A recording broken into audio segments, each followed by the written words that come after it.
Hello everyone, myself Akshat Singh and I'm a second year MBBS student at SNMC Agra. हमारा चल रहा था human physiology का chapter breathing and exchange of gases. तो उसी में आज हम आगे स्टार्ट करने वाले हैं exchange and the transport of gases, है ना. तो हमने अभी तक देखा था कि हम बेसिकली ऑक्सीजन इनहेल करते हैं एंड CO2 एक्सहेल करते हैं. देन अब हम देखेंगे कि बेसिकली ये जो गैसेस हैं हमारी बॉडी के अंदर किस तरीके से जो है एल्विलाई तक जैसे हमारी ऑक्सीजन पहुंच रही है, तो अब वो ब्लड के अंदर किस तरीके से पहुंचेगी, देन ब्लड में किस तरीके से ट्रांसपोर्ट होगी एंड देन उधर से टिश्यूज़ तक जाएगी. देन टिश्यूज़ से हमारा CO2 जो है ब्लड में आता है, देन ब्लड से वो एल्विलाई तक कैसे पहुंचेगा एंड देन एल्विलाई से वो एक्सेल आउट होता है. तो यही चीज़ आज हम पूरा देखने वाले हैं. मेनली हम जब एक्सचेंज की बात करते हैं तो गैसेस का एक्सचेंज हमारे पास जो है प्राइमरीली दो साइट्स होती हैं जहाँ पर कि हमारे पास जो है गैसेस का एक्सचेंज होता है.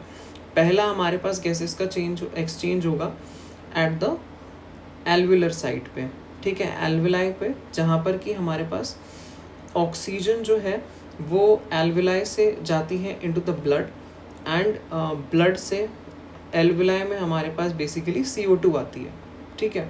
एंड देन जो दूसरा हमारे पास एक्सचेंज होता है वो होगा एट द टिश्यू लेवल, जहाँ पर कि हमारा ये जो ऑक्सीजन ब्लड में आया है ये ब्लड से टिश्यूज़ में जाता है एंड बेसिकली जो टिश्यूज़ होते हैं हमारे पास वो इस ऑक्सीजन को यूज़ करते हैं for the catabolic reactions and वहाँ से बेसिकली वो CO2 रिलीज़ करते हैं इनटू द ब्लड, है ना. तो ये चीज़ हमारे पास होती है. तो दो जगह पर हमारे पास जो है एक्सचेंज हो रहा है, ठीक है. एंड ये जो बेसिकली एक्सचेंज होता है हमारे पास ऑक्सीजन एंड कार्बन डाइऑक्साइड का, ये होता है with the help of simple diffusion, है ना. नॉर्मली डिफ्यूजन के थ्रू ही हमारे पास एक्सचेंज होता है. अच्छा, अब अगर हम बात करते हैं about the rate of diffusion, यानी कि किस रेट से हमारे पास डिफ्यूजन होने वाला है, तो ये जो रेट ऑफ डिफ्यूजन है ये दो फैक्टर्स पे डिपेंड करता है हमारे पास. पहला हमारे पास होता है द कंसंट्रेशन ग्रेडियंट, ठीक है, and the second is the thickness of membrane. यानी कि क्या मतलब है इसका, कि जितना ज़्यादा कंसंट्रेशन ग्रेडियंट होगा उतना ज़्यादा हमारे पास डिफ्यूजन का रेट होगा, उतनी जल्दी बेसिकली ये गैसियस एक्सचेंज होने वाला है जितना ज़्यादा ग्रेडियंट अच्छा होगा, है ना. ग्रेडियंट मतलब कितना प्रेशर डिफरेंस है या कितना कंसंट्रेशन डिफरेंस है हमारे पास, है ना. तो जितना ये डिफरेंस ज़्यादा हो, क्योंकि हमारी बॉडी के अंदर कोई भी चीज़ मूवमेंट कर रही है वो किसके बेसिस पे कर रही है, with the help of gradient की वजह से. जितना जहाँ पे ग्रेडियंट होता है यानी कि lower to higher, higher to lower side हमारे पास जो है वो मूवमेंट होता है किसी भी चीज़ का. तो हमारा क्या हो गया, पहला concentration gradient and the second is the thickness of membrane. अब मान लो किसी चीज़ को से गैस है जैसे हमारे, उसको बेसिकली क्रॉस करना है किसी मेम्ब्रेन को, तो मेम्ब्रेन की थिकनेस जो होगी उसका भी तो अफेक्ट पड़ेगा ना. अगर मान लो बेसिकली थिकनेस ज़्यादा है तो रेट ऑफ डिफ्यूजन कम होगा एंड थिकनेस अगर हमारी कम है तो रेट ऑफ डिफ्यूजन ज़्यादा होगा, ठीक है. आगे बढ़ते हैं. अच्छा, अब हम देखें एक टर्म है which is the partial pressure. तो पार्शियल प्रेशर क्या होता है कि मान लो कुछ मिक्सचर ऑफ गैसेस हैं हमारी, उन मिक्सचर ऑफ गैसेस में कितना प्रेशर किसी पर्टिकुलर गैस का है, that is basically called the partial pressure of a gas. तो पार्शियल प्रेशर क्या है, it is the pressure which is contributed by an individual gas in a mixture of gases, that is basically called the partial pressure, ठीक है. तो जो partial pressure होता है हमारे पास for oxygen is denoted as PO2 and carbon dioxide के लिए हम जो है PCO2 की तरह डिनोट करते हैं, ठीक है. अब हमने क्या किया है, हमने एक ये कंपैरेटिव चार्ट लिया है जिससे कि हम बेसिकली प्रेशर ग्रेडियंट को समझेंगे, जिससे हम समझ पाएँ कि हमारा मूवमेंट एक्चुअली हो किस तरीके से रहा है. ये वैल्यूज़ जो दे रखी हैं ये हमें याद नहीं करनी है, बस हमें इसको समझना है कि हाँ हमारा ग्रेडियंट किस तरीके से बेसिकली डेवलप हो रहा है। चलो अब जैसे पहले हम देखते हैं ऑक्सीजन के लिए। ऑक्सीजन में हम देखेंगे कि जो ये जो वैल्यूज़ दे रखी हैं these are basically the pressure values, यानी कि ये mm/Hg दे रखा है, ठीक है। इतना समझ के आगे चलते हैं।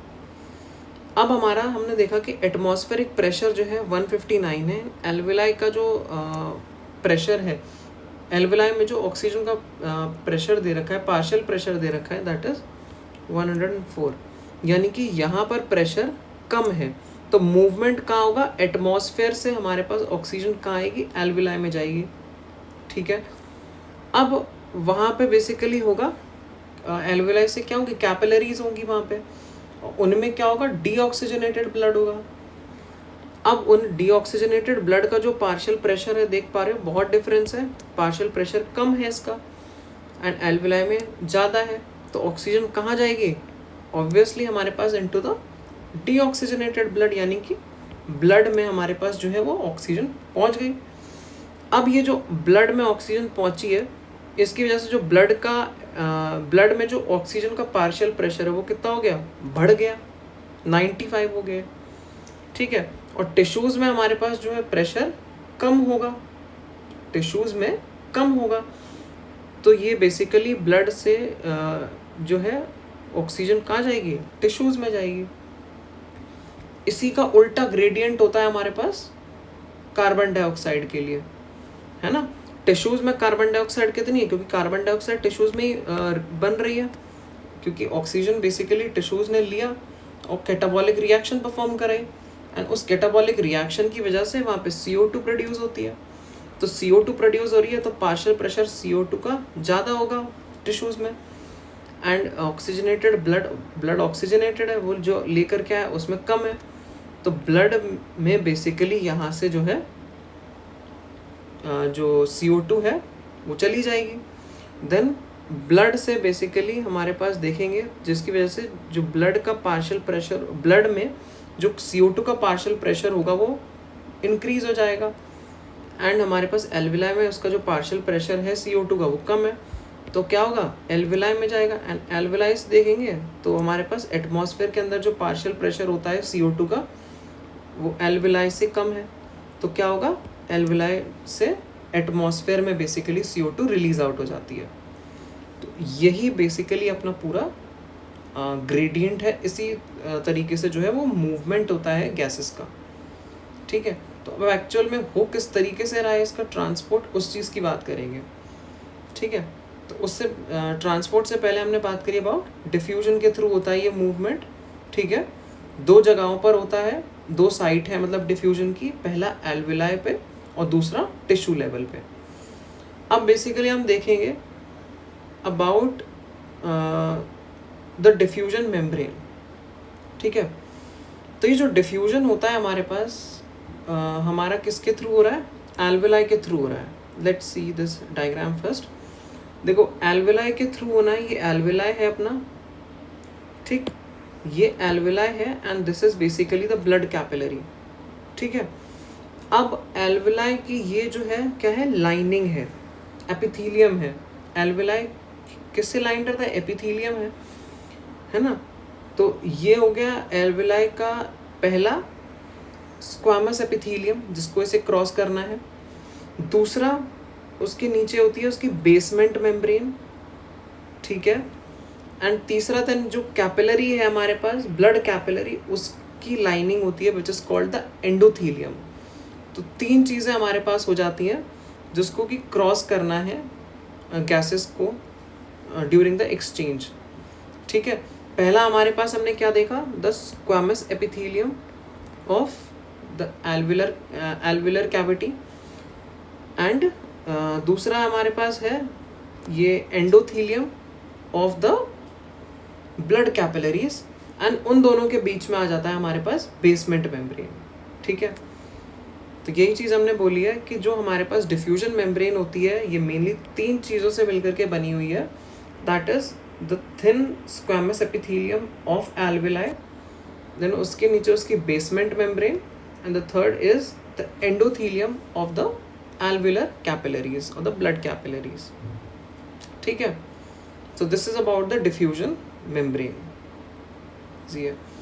अच्छा, एक बात और हमने करनी है इसमें कि जो CO2 की solubility होती है ना, वो ज़्यादा होती है हमारे पास as compared to that of oxygen. हम क्या कह रहे हैं कि CO2 की जो हमारे पास बेसिकली सॉल्युबिलिटी है, कार्बन डाइऑक्साइड की जो सॉल्युबिलिटी है वो 20 से 25 गुना ज़्यादा है then that of oxygen.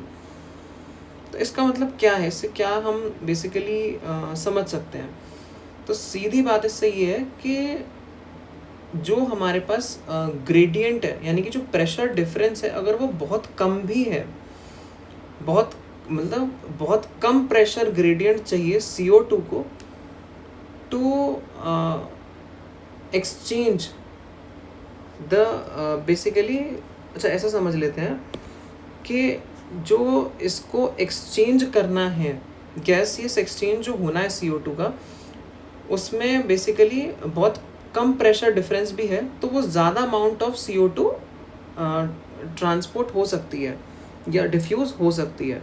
It means that the amount of CO2 that can diffuse through the diffusion membrane per unit difference is much as compared to that of CO2, oxygen sorry. मतलब कि basically बहुत कम pressure difference अगर है, उसमें भी basically हमारे पास जो है CO2 ज़्यादा डिफ्यूज़ हो जाएगी एज कम्पेयर टू अगर देखें हम ऑक्सीजन, है ना. तो ये बेसिकली अपना हो गया डिफ्यूजन की बात. नेक्स्ट हम आते हैं अब सीधा अपना about the transport of gases. तो जो गैसेस का ट्रांसपोर्ट हो रहा है वो किसकी मदद से हो रहा है अपना, दैट ट्रांसपोर्ट का gas is basically by the blood. And ये जो ट्रांसपोर्ट होता है गैसेस का, इसमें हम देखें तो बेसिकली ऑक्सीजन का ट्रांसपोर्ट मेनली होता है हमारे पास with the help of RBC and 3% is by plasma in dissolved form. And similarly carbon dioxide का अगर हम देखते हैं तो लगभग 70% तक होता है with the help of bicarbonates and about 20 to 25% होता है by RBC and remaining 7% is basically by plasma. ठीक है, अब इंडिविजुअली हम देखेंगे. बेसिकली सबसे पहले स्टार्ट करते हैं with the transport of oxygen. तो ऑक्सीजन हमारे पास जो ट्रांसपोर्ट होती है वो होती है with the help of haemoglobin, है ना. हमारा बेसिकली हमने देखा मेनली RBC के थ्रू हो रहा है लगभग 97% तक. RBC में क्या होता है, हमारे पास हीमोग्लोबिन प्रेजेंट है. हीमोग्लोबिन क्या है, एक आयरन कंटेनिंग पिगमेंट होता है जिससे कि बेसिकली हमारी ऑक्सीजन जो है वो बाइंड करती है. ठीक है, रिवर्सिबली बाइंड करती है. दिस इज इम्पॉर्टेंट कि रिवर्सिबल मैनर से बाइंड करती है टू फॉर्म ऑक्सी हीमोग्लोबिन. ठीक, तो ऑक्सीजन जो है वो बाइंड करती है हीमोग्लोबिन के साथ रिवर्सिबली एंड बनाती है वो बेसिकली ऑक्सी हीमोग्लोबिन.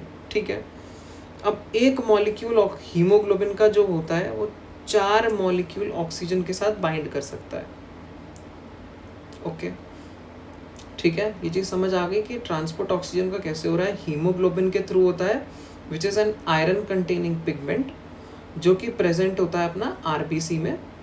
ठीक है, एंड एक बार में बेसिकली 4 मॉलिक्यूल्स, मतलब एक बार में जैसे एक मॉलिक्यूल जो हीमोग्लोबिन का है वो 4 मॉलिक्यूल्स ऑफ ऑक्सीजन के साथ बाइंड कर सकता है रिवर्सिबली. अब देखो हम क्या कह रहे हैं कि अब ये जो बाइंडिंग हम कह रहे हैं, ये जो बाइंडिंग होगी ना ऑक्सीजन की, ये होती है हमारे पास primarily related to the partial pressure of oxygen. यानी कि ऑक्सीजन के पार्शियल प्रेशर पर डिपेंड करेगा कि कितना हीमोग्लोबिन हमारे पास जो है वो बाइंड करने वाला है. ठीक है, अब बाइंडिंग हो रही है तो कौन कौन से ऐसे फैक्टर्स होंगे बेसिकली जो कि इस बाइंडिंग को इंटरफेयर करते हैं. तो कौन कौन से फैक्टर्स होंगे, पहला partial pressure of carbon dioxide, hydrogen ions का कॉन्सेंट्रेशन एंड टेम्परेचर. ठीक है, तो बेसिकली बाइंडिंग जो है वो किस पर डिपेंड करेगी हमारी, that depends upon the partial pressure of oxygen. And interfere किन फैक्टर्स की वजह से हो सकती है, पहला partial pressure of CO2, hydrogen ions का कंसंट्रेशन, एंड तीसरा टेम्परेचर। ओके, क्लियर है। अब हम देखेंगे बेसिकली कि पार्शियल प्रेशर जो CO2 का है वो किस तरीके से हमारे पास जो है बाइंडिंग कराने के लिए रिलेटेड है इसके साथ, हीमोग्लोबिन के साथ उसका क्या रिलेशन है। तो इसके लिए हम बेसिकली पढ़ते हैं ऑक्सीजन डिसोसिएशन कर्व। अब ऑक्सीजन डिसोसिएशन कर्व में हम क्या करते हैं यार कि जो पार्शियल प्रेशर होता है CO2 का उसे हम बेसिकली प्लॉट करते हैं against the percentage saturation of haemoglobin. हम क्या कर रहे हैं कि कितना परसेंटेज सैचुरेशन मतलब कितना हीमोग्लोबिन जो है वो ऑक्सीजन के साथ बाइंड कर रहा है, कितने पार्शियल प्रेशर ऑफ ऑक्सीजन में, मतलब क्या जो है बेसिकली पार्शियल प्रेशर है ऑक्सीजन का, उस पार्शियल प्रेशर पे हमारे पास बेसिकली कितना परसेंटेज जो ऑक्सीजन जो है उसने बाइंड किया है। एक तरीके से ये ऑक्सीजन की बाइंडिंग कैपेसिटी बता रहा है हमारे पास पार्शियल एक particular partial pressure of oxygen पे, है ना। तो ये बेसिकली कर्व जो है हमको ये देता है सिग्मॉइड कर्व। ये जो हमें ग्राफ में प्लॉट करते हैं तो जो हमको कर्व देखने को मिलता है that is a sigmoid curve. So let's see that curve. तो ये बेसिकली हमारा है जिसमें कि हमने on the X axis partial pressure of oxygen रखा है and on the Y axis we have plotted the percentage saturation of haemoglobin with oxygen. तो इसमें हमको basically S shaped sigmoid curve देखने को मिल रहा है, ठीक है, जो कि एक तरीके से डिनोट कर रहा है कि जैसे जैसे हमारे पास जो है पार्शियल प्रेशर बढ़ रहा है वैसे वैसे परसेंटेज सैचुरेशन हीमोग्लोबिन की बढ़ रही है, यानी कि उतना हमारे पास बाइंडिंग एफिनिटी बढ़ रही है, उतनी ज़्यादा बाइंडिंग हो रही है।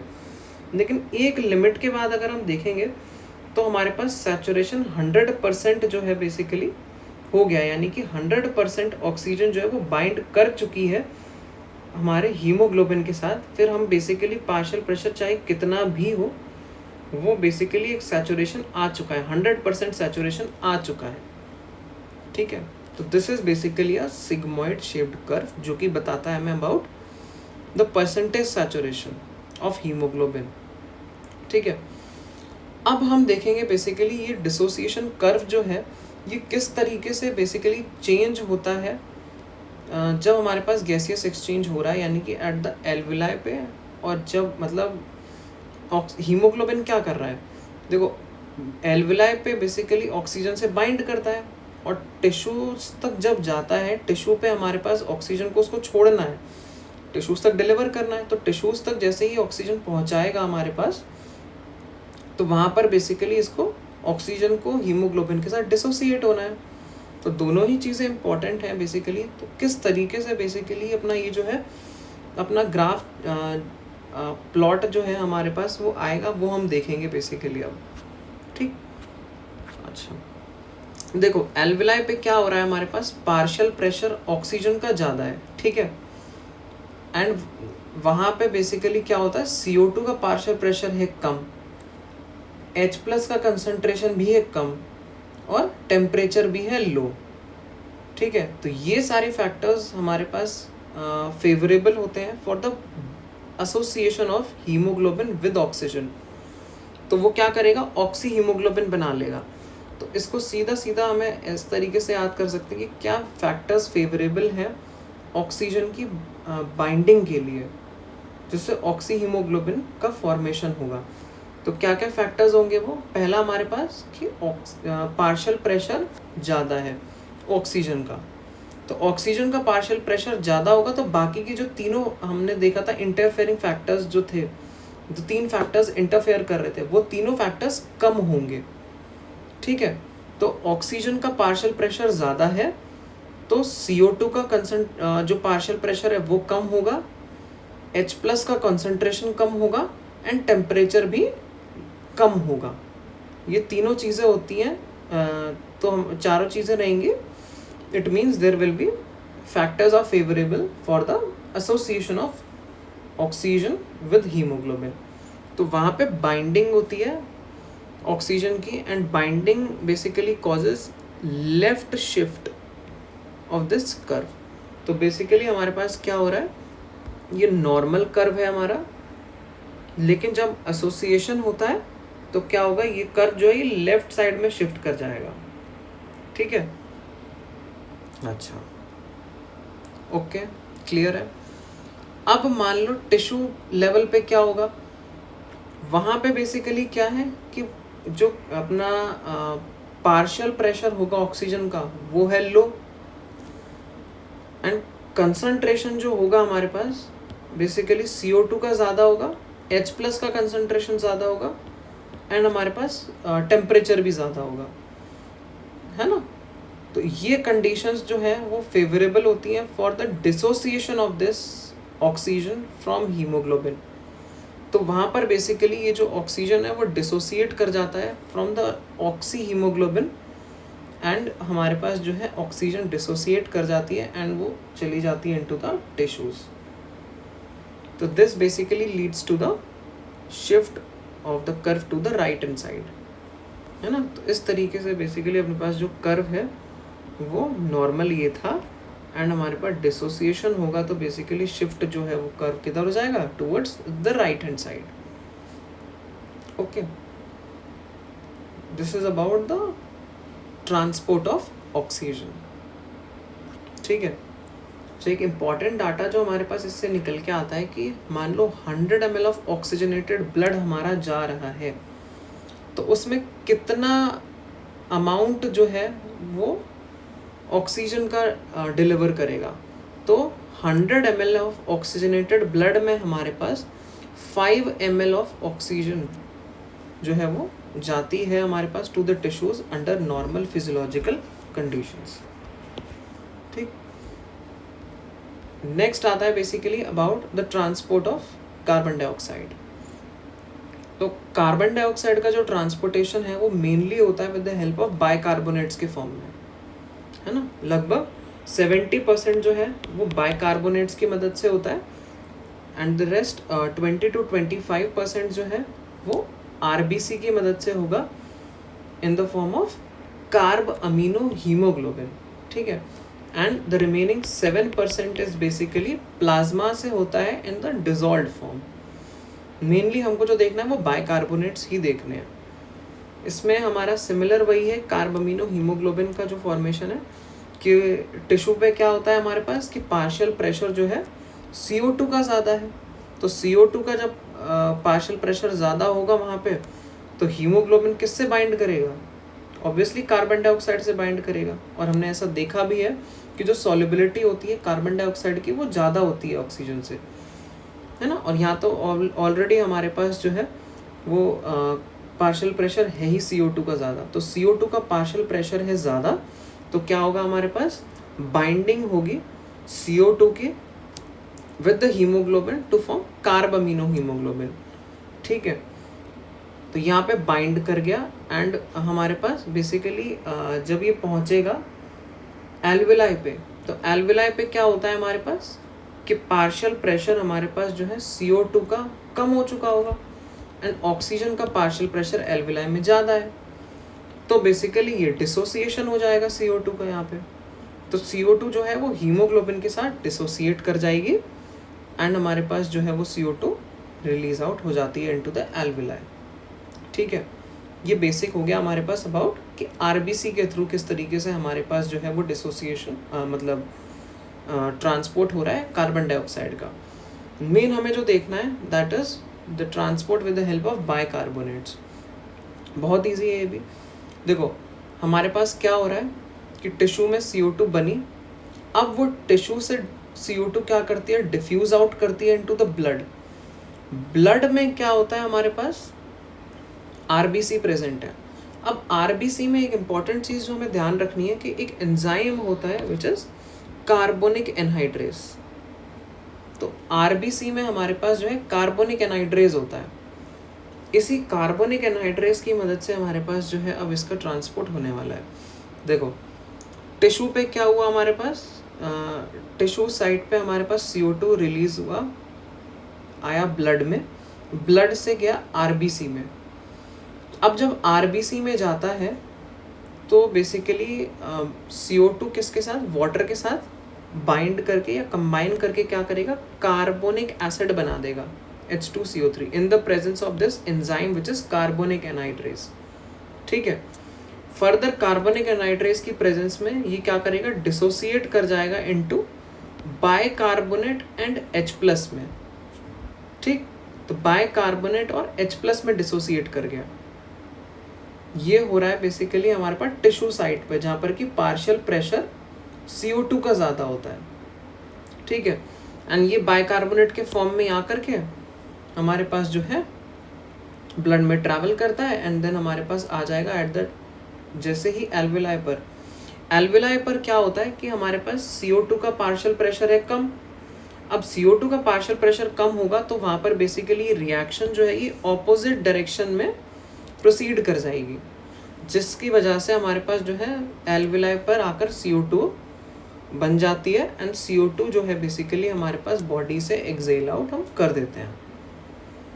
So this is about the transport of CO2 with the help of bicarbonates in the form of bicarbonates.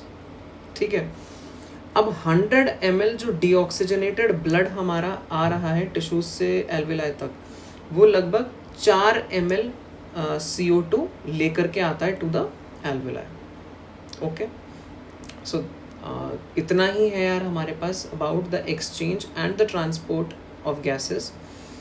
एक बार और देखना है इस लेक्चर को, क्लियरली समझ आएगा। And if you have any doubts you can any time ask me about anything, and till that time thank you and let's see you in the next lecture.